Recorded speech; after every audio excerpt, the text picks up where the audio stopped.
What is going on, FA Nation? My name is Justin Fensterman, along with Ryan Hallam, and this is yet another edition of Fantasy Alarm Sports Talk. Week number 6. Ryan, I guess the big themes, no season-ending injuries. It's still not done yet. I hope I'm not jinxing anything. I don't really believe in jinxes anyway, but a lot more dud-like performances than stud-like, Ryan. I mean, what were some of your big takeaways, and how the hell are you, man? It's been a full week.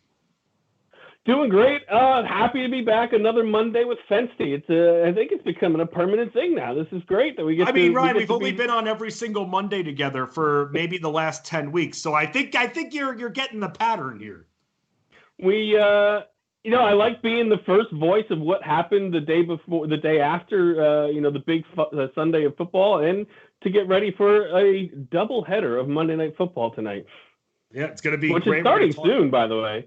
Yeah, very, very soon. And we're going to talk about those Monday night games. We're going to talk about the injuries as well and some of the top performers and, like I said, those duds. Let's start with the injuries, though, Mr. Hallam, because you got yourself your Niners jersey on, and it's almost like fate. It's almost like every week they say, hey, guys, we know you're going to be teamed up together. Well, let's give you a piece of news. Let's give you a story to track regarding these Niners, because once again, Raheem Mostert looking like he's going back on the shelf as we wait to see what the future holds for all those that somehow held on to Jerick McKinnon, because there are a lot of people who were done with them. Now it looks like, Ryan, that they're going to maybe be bailed out a little bit, but there's another running back that's all of a sudden coming through. Tell us about Mr. Hastie. Yeah, I mean, that McKinnon came in when Mostert went out, and he seems to have lost a little burst. He doesn't look like the guy he did in the first few weeks. I don't know if it's because, he missed the last 2 years for injury, and he's not quite, conditioned enough to play as much as he was. So he certainly was, I don't want to say he looked slow, but he certainly didn't look great. They bring in JaMycal Hastie, an undrafted guy, and he is fast. He's not quite Raheem Mostert fast, but this dude is fast. He's not a big guy. He's like 5'9", but he's going to come in. He's going to have some explosiveness. So we'll see what happens with Mostert. Obviously, it's Monday. They're not giving away news quite yet. But the fact that he went out, came back in for one play, and went right back out and sat on the bench, and we didn't see him for the rest of the day, it doesn't exactly bode really well, considering this is the second injury he's coming back from this season. So, you waiver wire folks, it's going to be short term now. I mean, we have, McKinnon could still have a role. Tevin Coleman's going to come back at some point. This is not season ending. Don't forget Tevin Coleman is still in the mix. The Jeff, the other guy's name is Jeff Wilson. Don't talk about that, Hallam. So, I mean, they've got like 5 backs that are viable options. So if you're going to go with Hastie, no, this is a short-term solution. It could just be 1 week, maybe 2. But, he looks to be next man up if Mostert is forced to miss any time. Thus, could we re-engage the game of musical chairs that is the Niners backfield? Good luck with that. However, we have to consider all options because, again, just like last year and this year with all that we've had to deal with off the field that's now impacting on the field, that waiver wire, very, very slim. But let's continue talking about the latest injuries because a team that just can't shake the injuries, man, the Eagles, dude, what are they doing in Philly, man? It's every week it's somebody else. How many more players can this team lose? Because now, according to reports that we've seen, Ertz is now going to miss some time, at least the next 3 weeks. And it's looking like Miles Sanders, who, by the way, Miles Sanders owners thought they were going to get bailed out with this long touchdown run. Nope. Fumble right before the end zone, ruining that. Now dealing with a little knee injury that's looking like it's going to sideline him for his next matchup or two. But man, Hallam, at this point, this team is decimated. Yeah, as a 49er fan, I'm going, shoo, man, I'm glad I'm not the Eagles. Carson Wentz is really the only guy they really have left. Sanders is definitely out for Thursday against the Giants, and the following week looks in jeopardy as well. So here comes Boston Scott again, who, let's face it, didn't look great the last time that Sanders was out.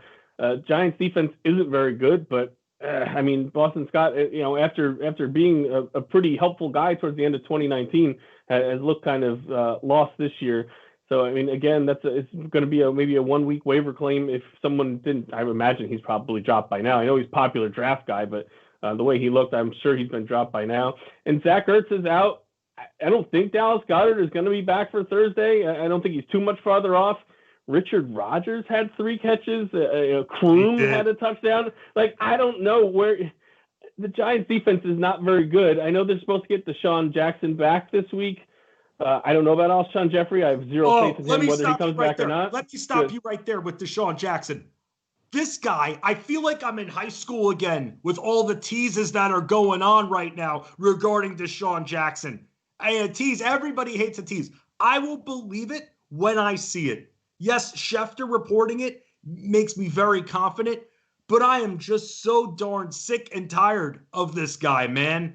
I mean, even when he's back in the mix, how do you even trust him? I mean, you have to be very desperate. It is bye weeks. I understand that. For some that have held on to him for as long as they have, they want to now hopefully reap the benefits, but there are no guarantees. And this is my next question to you, because another top performance here, while we're talking about the Eagles, Travis Fulgham has taken full advantage there. But as the Eagles start to get others back while others go out, I mean, this guy could be here to stay. We're seeing those double-digit targets consistently.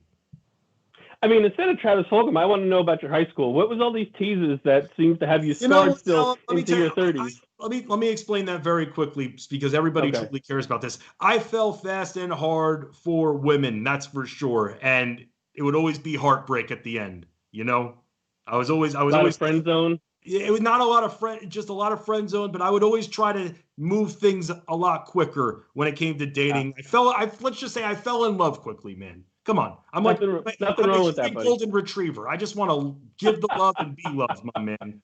Back to the football. There's nothing wrong with that. All right. So Travis Fulgham, yeah. I mean, I was even, wrote the game previews last week. I'm like, this is almost over. So, live it up this week, and that's going to be the end of it. But, like you said, I'm starting to think, no, it's not. I mean, if Desean Jackson comes back, how long is that going to be? If Alshon Jeffrey comes back, how long? None of these guys are the picture of health. Greg Ward is kind of fallen off the past few weeks. So, yeah, Fulgham is going to look like just, a guy who is a flash in the pan to somebody who might turn out to be an important part of this offense somehow. Right. And I mean, at this point, this team, again, decimated. I mean, Jalen Reagor will come back at some point. So that's what we're looking at when it comes to Philly at this time. So Boston Scott now. I mean, some thought he had standalone value. I mean, Corey Clement. I can't even say that name without laughing. You know what's going to happen here. He's going to come in, and he's going to take it all. We're going to be like, how much do we spend on this guy on waivers? I hope not. Reaction. People are desperate right now. I had to start J.D. McKissick in 8 leagues, like as my RB2. Like that's where we're at right now. All players have to be considered, despite how crappy the situation may be. Yeah, I mean, COVID hasn't been too much of a factor in the past couple weeks, but injuries sure have, and bye week season, of course, which is a pain in everyone's ass. We are dead in the center of that now. So, yeah, you are going to have to make decisions for players that you never thought you weren't even looking at as a watch list in week 1. We're in week 6, about to be in week 7, and they're about to be your RB2. Good luck. Yeah, seriously. I mean, that's a problem right there. That is a big problem. And continuing to talk about some of the injuries, Jonnu Smith also hurt his ankle.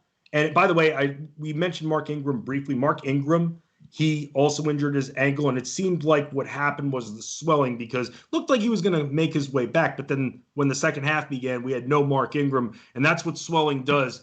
I'm a professional ankle sprainer, Ryan Hallam. I didn't know if you knew this about me, but I've never broken a bone. But I sprained my ankle and torn a lot of tendons in my ankle in my lifetime, let me tell you.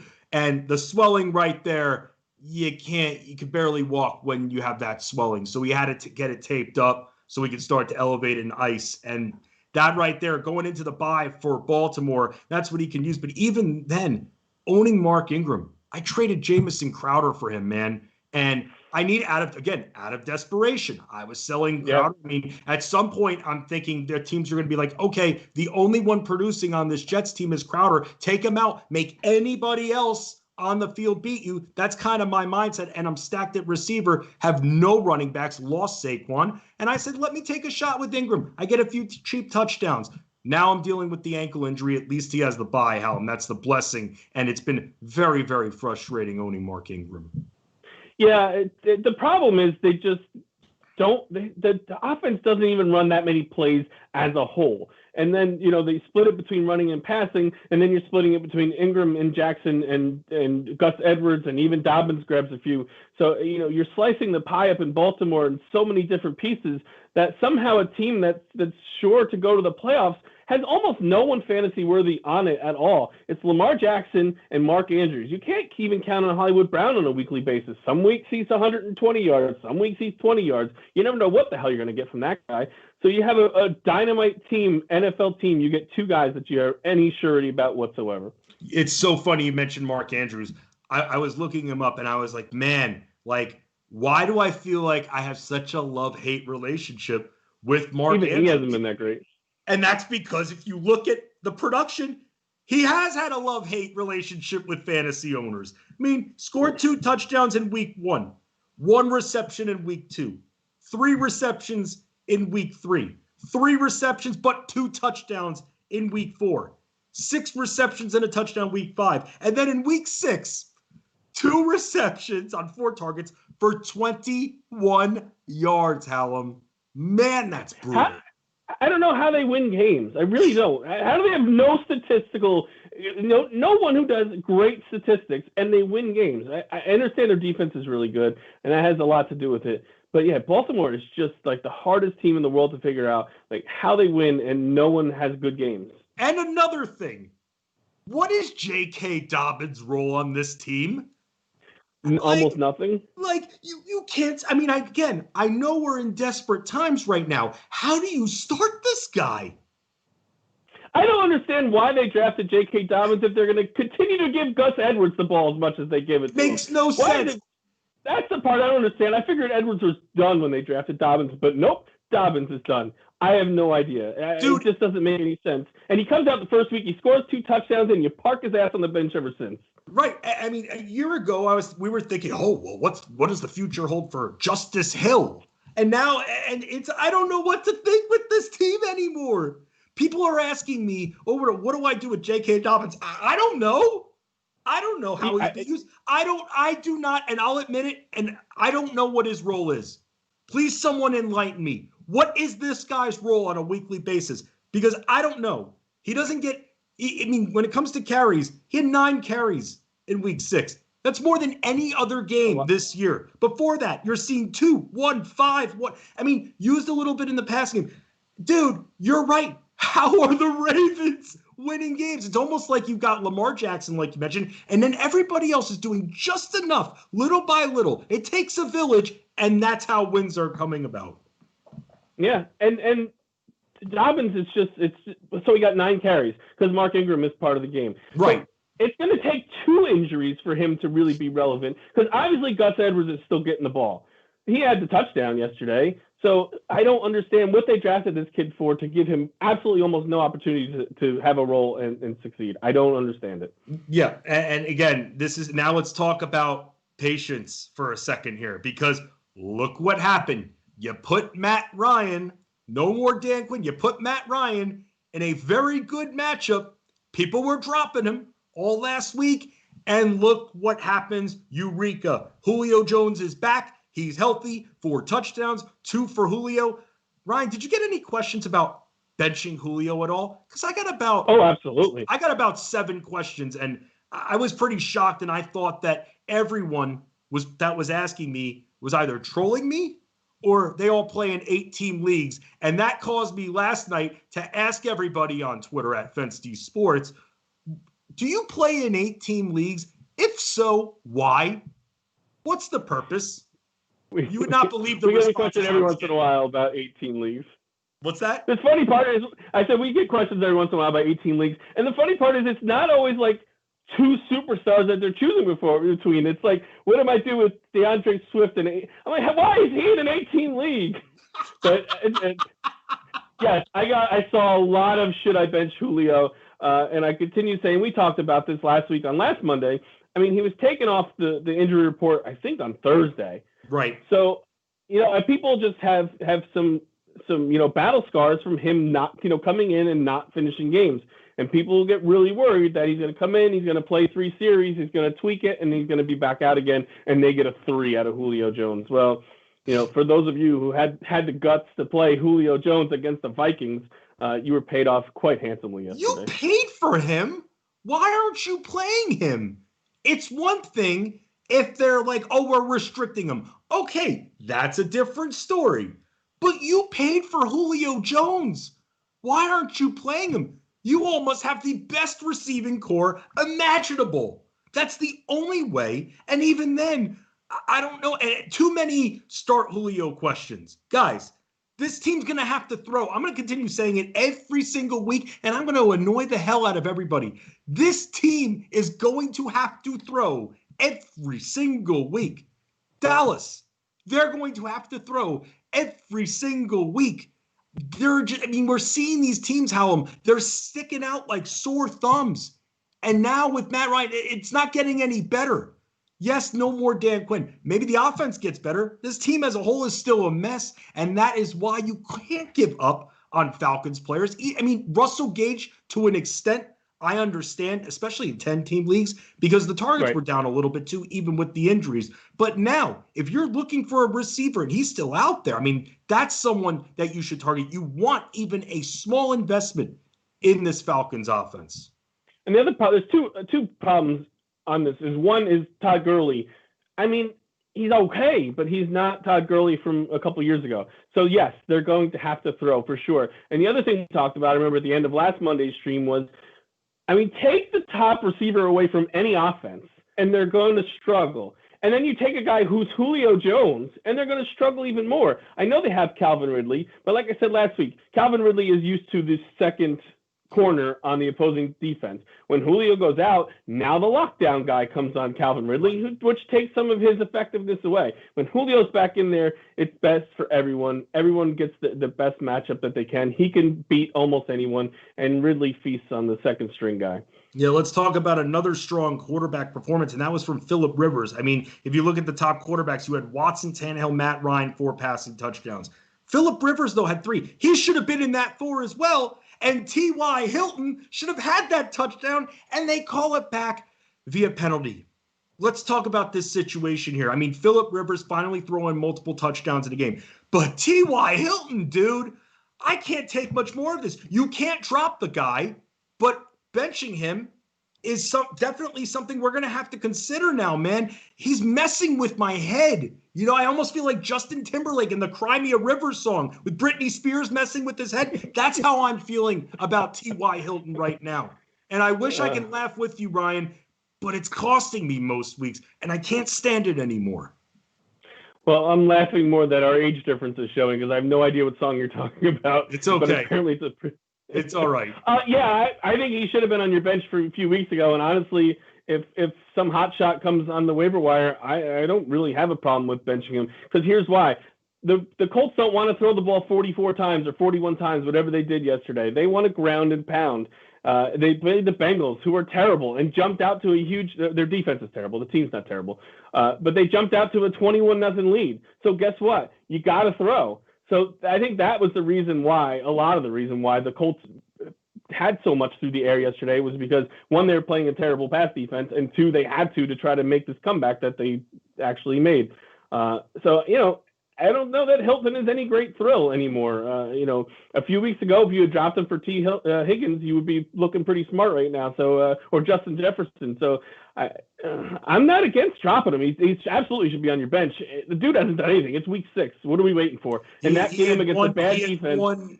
He had one good week, and he was coming off of that one good week, and now we're back to this again. Should have had the touchdown, though. I can't hate on him for that. Penalty took that off the board. Maybe we'd be singing a little bit of a different tune about T.Y. Hilton if that stood. But I'll say this, as I was just like, please count. Nope. Okay. Welcome to 2020. Ha ha. Let's talk about some of the top running backs quickly. One of them being Derrick Henry, destroyed for fantasy. Over 200 rushing yards, a few touchdowns. But DeAndre Swift, that's the big story here. Because the question is, Will they start to utilize him even more? The carries from what we saw between him and Adrian Peterson, both who were very successful on the ground in this matchup, it's evened out right now. Do you see that balance shifting in favor of Swift very soon? Or are they going to try to get what they can out of Adrian Peterson and then the shift in carries maybe a little bit later than we might think? You would hope it would come sooner. I mean, let's not act like the Lions are going anywhere. They've played a little bit better than I expected them to this year. They continue to find ways to blow games from time to time, but they're not making the playoffs. So what are they waiting for? It's like the Jets and LaMichael Pirine. Just give the guy the ball, and then, Frank Gore's in there. So Adrian Peterson's the same thing. Just and here he is showing that he can do something. If they don't continue to give him more carries next week after the success he had this week, Matt Patricia needs his head slammed in a door or something to get his sense straight. I mean, the kid is a good runner. He's got explosiveness. He can catch the ball out of the backfield, and you drafted him pretty high. Adrian Peterson's 75 years old. Just give the kid the ball. He's better than Adrian Peterson. Adrian Peterson is 4 yards into the middle of the line. It's great that he's at this age that he is still being so successful, but give the kid the ball. Let's go. Swift, it's time. It's time for him to start taking over. And I think with this game where he actually showed some bursts, I think it would be absolutely moronic to not give him the ball more each and every week. I'm with you. If only they can give Marvin Jones the ball a little bit more as well, man. I mean, talk about someone who's been non-existent, and Galladay was out for a few weeks there. Man, this guy can't get in the game. And this is another player who I'm already getting questions about. Can I drop this guy? And as always, your questions, they have to come with context with what you're looking at. But on a lot of my teams where I have weaker receiving cores, I don't feel comfortable dropping him yet at this point. And I know at some point I need to open up that roster spot if he's going to give me 1 to 3 points. But Ryan, I also don't want to drop him prematurely. That's the other thing.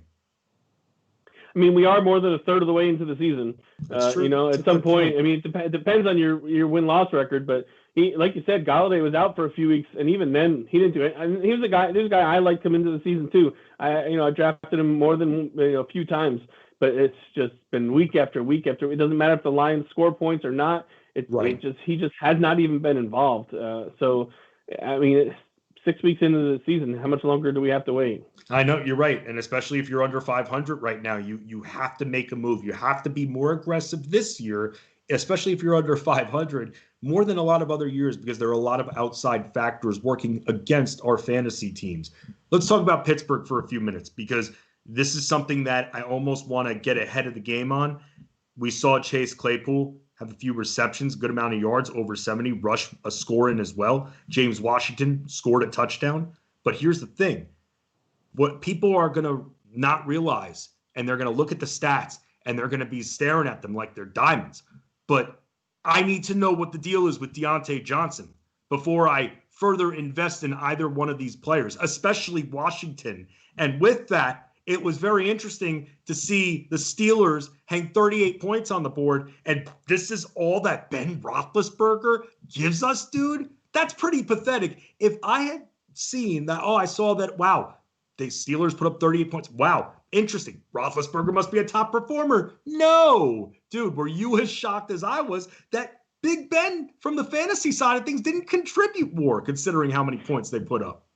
Yeah, for sure. I mean, they got a big lead and just, rode on James Conner for a lot of the second half. The Browns put up pretty much no fight whatsoever. But back to your receiver question, I'm all in on Chase Claypool at this point. James Washington, I am not. Yeah, I mean, he's got, early in the season, I was like, he's making a couple big plays, but he's not really involved in the offense. Well, he had 11 targets 2 weeks ago. I want to say he had 7 yesterday off the top of my head. I might be a little off on that. But he is very involved in the offense. So I know Desean Jackson is hurt. He wasn't in the game. But the other red flag here is Juju Smith-Schuster is barely a part of this offense. So that's where Claypool's pulling targets from him. He's barely involved at all. So those of you who have Juju, me off so much. It pisses me off. What is he not doing? I'm watching him and I'm saying, how is this different from all the other years that we've seen?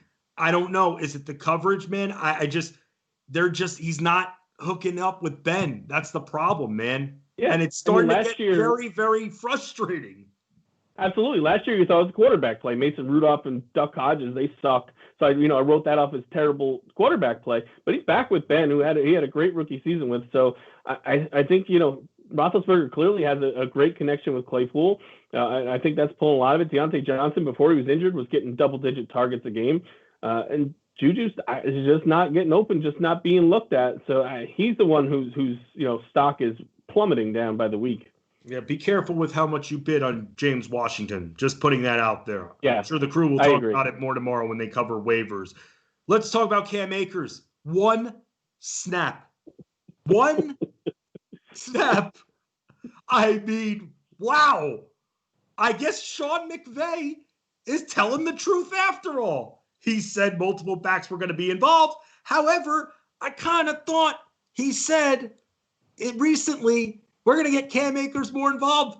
One snap, not going to do it there, Ryan. And moving forward here, especially during bye weeks where you can't really drop Cam Akers, especially in 12-team leagues, I don't know what the hell to do with this guy at this point.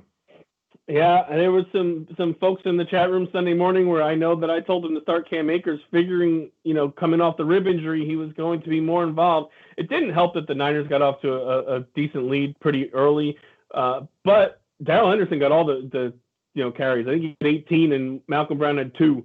And then obviously Akers with one snap did not touch the ball. But yeah, this one's a little confounding. Henderson was giving Robert Woods carries. Henderson was a decent draft pick as well, third round a couple of years ago, and he's looked good.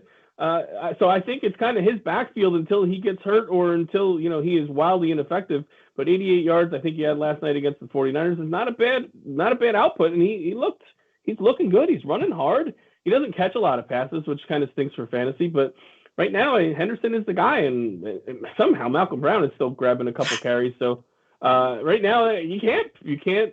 I wouldn't feel so bad if I had to choose between J.K. Dobbins and Cam Akers of who to cut. I'm cutting Dobbins. Wow, really? I feel Akers has a better chance of grabbing a role before the end of the season. Interesting, because we've at least seen Dobbins do a little bit. We haven't seen Akers really do anything. So I'm very interested. He had the 2 touchdowns early, and then they've not used them at all. Yeah, exactly. I mean, I guess we saw, man, that's right. It's wow. Now that I'm thinking about it, it kind of makes more sense. When you first said, I was like, come on, Hallam, what are you on? What are you on? Give me some of that, Hallam. But then thinking about it a little bit more, man, long term, I mean, both these backfields are very hard to trust. So very interested with what you all think at Fantasy Alarm. Want to get your opinion on that as well. Let us know at Fighting Chance for Ryan at Fensty Sports. Very interested. Who would you rather cut at this point? Dobbins or Akers? Most of us probably not in the position to cut either one with all that's going on with the position as a whole. But Ryan, let's not forget, we're not done with week 6 just yet. We've got not 1 but 2 games ahead of us. First one's coming up pretty soon here. And with that, the Chiefs and Buffalo, when looking at this game as a whole, it makes me think back to what the Chiefs did to Baltimore. And I feel like they're going to have similar success. Now, the story here that sticks out to me is, what kind of Josh Allen are we going to get? What are your thoughts regarding this matchup? Yeah, Allen certainly didn't look good last week. I think we're going to see a lot of offense. The Chiefs' defense has played very well. Like you said, shut down the Ravens, gave up 40 to the Raiders last week, and just they haven't been quite as dominating the past couple of weeks. So I think we're going to see plenty of good things from Josh Allen. I think Stephon Diggs is in for a big game. The backfield, of course, in Buffalo is as enigma as everything else. But I think we're going to see a lot of 275, 300 yards out of Allen and probably at least 28, 30 points. I think there's going to be a lot of offense in both games today. I mean, looking at those Vegas totals, I'm seeing 55.5 for this game. The other game, 55 as well, that we'll discuss in a second. My question to you is this, and maybe this is just me getting in my own head. We've watched sports all our lives, so you know how these narratives work. CEH knows Lev Bell is on its way to take those carries from him. Do you think that he will be playing with any kind of extra motivation? He can only do so much. He's not the one calling the plays. But if I'm CEH and I have someone like Le'Veon Bell coming in, at this point, I'm trying, if there's anything that I'm going to do to stand out so I don't lose any kind of my role with a piece of the offensive pie, he has to perform tonight, and we need to see a little bit more out of him than what we've seen overall. Absolutely agree. Absolutely, yeah. I mean, Bell obviously is not playing tonight. He should be available for next week, as of now at least. Yeah, I think they're going to have somewhat of a split role, but I think it's going to be in Bell's favor. Edwards-Helaire certainly wasn't proving anything at the goal line, a place where Le'Veon Bell has shined in his career. So I think we're looking at some at worst goal line work for Bell, but I think he's going to get a lot more. I think he's going to have a lot of pass catching responsibilities, and I think the rookie is, like you said, is better come out tonight and play his ass off and show what he can. And Buffalo's defense hasn't been what it was last year. Right. So he has an opportunity to be better. I do think, like I said, there's going to be a lot of passing, which, might limit his carries to about 15. But he needs to show some burst, and he needs to show some excitement tonight if he's got, his buddy Bell's coming next week. Yeah, I kind of like this line on the Chiefs here. I like the 5.5 a lot. I'm thinking I might have to make a little wager on that. Just thinking about it. In the meantime, let's talk about the other game, Cardinals Cowboys. Now, when it comes to the Cowboys, another one, we mentioned it before, they give up a lot of points. And with this one, there are a lot of stories going around. Number one, Andy Dalton. What are your expectations of him? And when it comes to the receivers, a lot of people have been asking me, Ryan, I don't know if you've received these questions as well. Michael Gallup, are things going to turn around for him now that Dalton is at the helm? I think Dalton is going to be fine. He's not your usual backup quarterback. He's not a guy who just holds a clipboard. He's a guy who's been in the NFL for got to be close to 10 years and led Cincinnati to the playoffs before. So I think he's going to be fine. I don't know if he's ever had weapons around him like he has right now. I mean, AJ Green was a great receiver in his day, but he has 3 really good receivers right now. And he certainly, looked Gallup's way a lot at the end of the game last week. Is that going to translate? It's hard to say. You probably should have started Gallup this week. I mean, he's a 1,000-yard receiver last year. It's funny to me if you have 3 or 4 guys better than that coming into this week. So I have to believe most people have him in their lineups. Of course, we want to see him succeed. It's how much is CeeDee Lamb really he just engulfs all the time. It seems like they throw to him constantly, which is great. Man. Yeah, he's taking full advantage. But he seems to be the preferred receiver right now. We'll see with the quarterback change if that stays the same. Yeah, we will. And as for the Cardinals, and this is going to be the very interesting thing, got a lot of Kenyon Drake questions in which I responded frequently with, look, I'm closing my eyes, but I'm still going to start Drake. It depends on the either or, and again, context. And here's the big thing that I'm going to be watching out for. Chase Edmonds. That I want to see. I want to see if this guy long-term has standalone value. Have you given thoughts about it? Because I was looking up some snaps and snap share with them. And it seems from week 5, Chase Edmonds was in for 45% of the snaps. It's the most all season. Drake, though, consistently still in there for 67% as well. So both of them could still have a role. What are your expectations for the Cardinals run game? I mean, right now it seems like, and we were kind of both, I think, standoffish for Edmonds a few weeks ago, but slowly more and more he just, gets into my mind more, when I see him making big plays that Drake isn't making. And Drake is just, 3.5 yards a carry and 2 targets. That's not going to get it done. It's not fun. It's just, you can only just, run into the line so many times while this other kid is breaking, big runs and catching touchdowns. It seems inevitable at some point that Edmonds is going to take over more. The Cardinals aren't invested that much in Drake. He's on the transition tag this year, so it's not like he has some long-term contract. It's in their best interest to play the best guy. And for the last few weeks, it's been Chase Edmonds on less volume. He's been by far the more exciting player. Yeah, I'm very interested to see just as a whole how can both produce double digits fantasy. Yeah, absolutely. Look at who they're facing, 100%.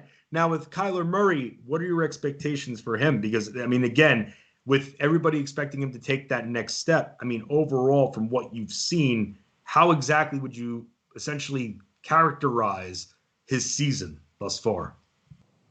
It's been pretty good. What do I expect tonight against the Cowboys? I think it's about 4,000 yards, I think, is what he's going to throw for tonight against the Cowboys. Because, I mean, they're still giving up like 300. They're giving up like 350 yards a game to the air, which is an ungodly number. To be giving up 6 weeks into a season is crazy. Some of these deep pass defenses this year are just absolutely dreadful, and Dallas is right there with them. So, yeah, I don't see any reason why Murray isn't going to have a big game. If he went over 300 yards, passing, I wouldn't be the least bit surprised. If he had 3 touchdowns, I wouldn't be surprised. And if he runs for 50 more yards, I wouldn't be the least. I expect him to have a huge game. I expect DeAndre Hopkins to eat their lunch. I'm even trusting Christian Kirk this week. I don't really like Christian Kirk. I got a lot of Christian Kirk questions this past week. And against Dallas, yeah, man, I'm all in. I was good with him against the Jets. I'm good with him against the Cowboys. And after that, we'll see. Yeah, after that, we will see. But that, again, matchup based. And with those teams that really don't play a lick of defense, that's how you have to take advantage. And for those that are under 500, kind of what Ryan's describing, you're playing for next week. You're not thinking 6 weeks down the road. You're playing for next week. You're playing for survival right now. That's how you have to think of it. That's how your mindset has to be. So don't think so far into the future. Don't be envisioning yourself with that trophy just yet if you're sitting there multiple games under 500. I'm not trying to ruin anyone's fun. I'm just trying to get people, Ryan, and this is going to be a big lesson that I'm going to teach on streams and shows on SiriusXM and on the site as well this week, is playing the short game. And that's how you have to attack it. Because if you try to attack it as a whole and try to completely flip your team, not work little by little, you're not going to get that good deal. And you're going to end up likely with an even worse team. So, Ryan, I'm trying to urge people that, and I'm saying while making a move, make sure it's little by little and play for next week if you're not going to make the trade. Absolutely. With the 49ers, they brick by brick. That's what right. You got to do. See if you're not doing that well, just win this week, and then we'll focus on next week, and we'll win next week, and just one at a time. Baby steps. Baby steps. That's all it is. He's Ryan Hallam at Fighting Chance. I am Justin Fensterman at FenceD Sports. As always, you can catch Fantasy Alarm Sports Talk all week long, except Thursdays, but most of the week, 3 p.m. Eastern. Then we're going to be helping you. That is Adam Rose and Jen Piacenti will be helping answer your questions at around the 7 p.m. Eastern area. And that is what we do. We have chats going on all the time. We're a family. We stick together. We help you win. That's what we do. That's called domination because there is no other option. We all win together.